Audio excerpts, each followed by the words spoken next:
Alexandre Dubé. Aussi véridique et authentique que son information.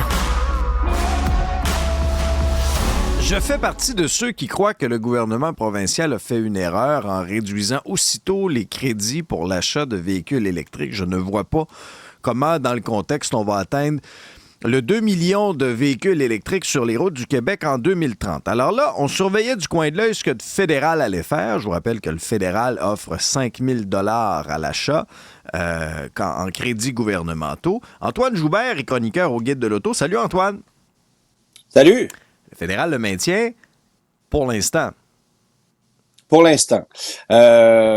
Écoute, c'est plus ou moins surprenant dans la mesure où il y a de forts lobbies des constructeurs automobiles basés en Ontario notamment qui préparent qui sont en pleine mise en chantier d'usines qui vont fabriquer soit des véhicules électriques ou des batteries de véhicules électriques. Alors, on peut penser à Volkswagen qui est à fabriquer son usine, Ford à Oakville qui est en train de convertir complètement son usine pour fabriquer des véhicules électriques.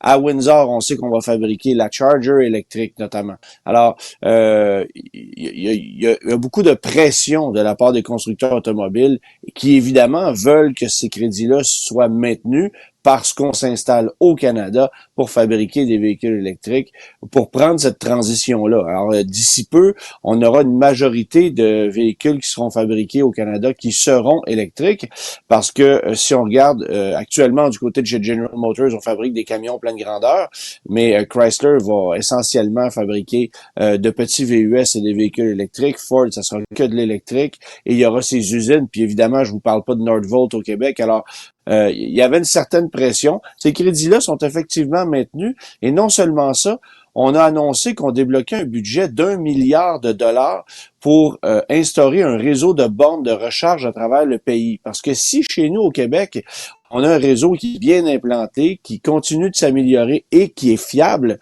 c'est loin d'être le cas dans le reste du Canada, où ça demeure un enjeu majeur que de pouvoir se déplacer avec autre chose qu'une Tesla à bord d'un véhicule électrique. Alors ça, on a décidé qu'on mettait la main à la pâte là-dedans.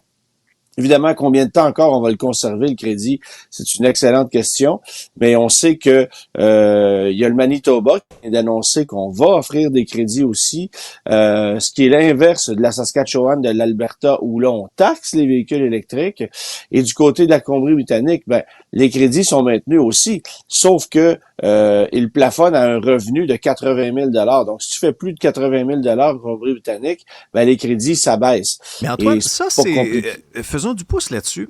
Est-ce que le Québec aurait pu emprunter cette voie-là? C'est-à-dire de maintenir le 7 000 $, ne pas le descendre à 4 000, à 2 000, puis après ça à 0 en 2027, mais de le moduler en fonction du revenu de l'acheteur. Là, au moins, ça aurait donné, tu sais, des familles, des gens de la classe moyenne qui veulent prendre le virage électrique. Eux auraient pu en bénéficier, puis les gens qui gagnent bien leur vie, ils seraient exclus de tout ça.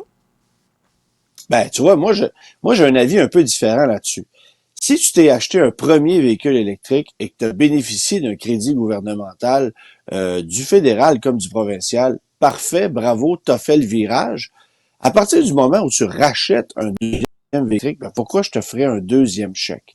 Alors, l'idée, c'est de convertir les gens à l'électrique.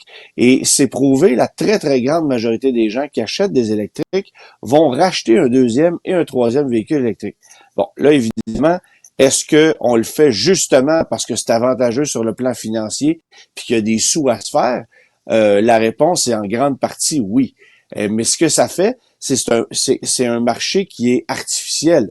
Si on n'avait pas de crédit, là, on saurait quelle est la vraie demande et on saurait aussi quel est le vrai prix d'un véhicule électrique parce qu'on verrait les constructeurs automobiles s'ajuster. Et on en a eu la preuve avec Ford tout récemment. On a baissé les prix des Ford Mustang Mach-E allant jusqu'à plus de 24 000 $ si on considère les 2 rabais qu'on a donnés en l'intérieur d'une année. Alors, c'est quoi le vrai prix d'un véhicule électrique? Les constructeurs automobiles sont pas fous. Ils savent qu'il y a des crédits majeurs chez nous au Canada. On va gonfler les prix un peu ou on va partir avec une stratégie X, Y, Z. Mais quelle serait la stratégie s'il n'y avait pas de crédit? Alors, moi, de donner des crédits à outrance à des gens en continu, j'ai un peu de misère avec ça. C'est l'argent de nos taxes qui le paie. Mais si on est capable de convertir un maximum de gens en offrant des crédits, et comme tu le dis, particulièrement à ceux qui sont un peu moins bien nantis, parce qu'un véhicule électrique neuf, ça coûte cher, ça, c'est une idée qui est viable. Oui, le gouvernement aurait pu faire différemment. En même temps, c'est peut-être un peu moins complexe de gérer cette formule-là en Colombie-Britannique où il y a moins de gens que chez nous au Québec, où c'est déjà le chaos dans la gestion gouvernementale. Alors, est-ce qu'on aurait été en mesure de le faire? Ça, c'est une bonne question, parce que là, il faut se baser aussi sur le rapport d'impôt de la personne. Bon, et il y a beaucoup de questions là-dedans. Avant qu'on se quitte, Antoine, les 60 ans de la Mustang. Les 60 ans de la Mustang, c'était fêté officiellement hier. C'est il y a 60 ans hier que était dévoilée la première Mustang.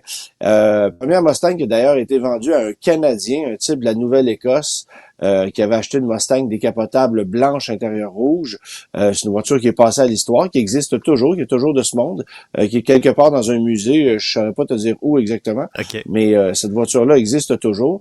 Au Québec, on va souligner les 60 ans de la Mustang le 5 mai prochain. On est à établir un record des Guinness du plus grand nombre de Mustangs qui vont circuler, partir de la Porte du Plessis à Trois-Rivières pour se rendre au Centre des foires de Québec où ça sera le Salon Autosport de Québec à ce moment-là. Alors, il y a plus de 2200 Mustangs qui sont attendus sur place avec un cortège policier, bien sûr. Ça va rouler sur l'autoroute 40 à 60 km/h entre Trois-Rivières et Québec. J'ai hâte de voir comment on va gérer ça. 2200 Mustangs sur place avec probablement quelques énervés dans le tas. Ça va être assez... Ah oui, ça se peut. mais bref, c'est un record Guinness qu'on souhaite établir avec ça pour signer les 60 ans de la Mustang. Et Ford a dévoilé, bien sûr, hier, une édition spéciale 60e anniversaire de sa Mustang qui sera fabriquée à 1965 unités parce que la première année modèle de cette voiture-là, c'est 1965. Merci beaucoup, Antoine. Plaisir, bonne journée. Salut.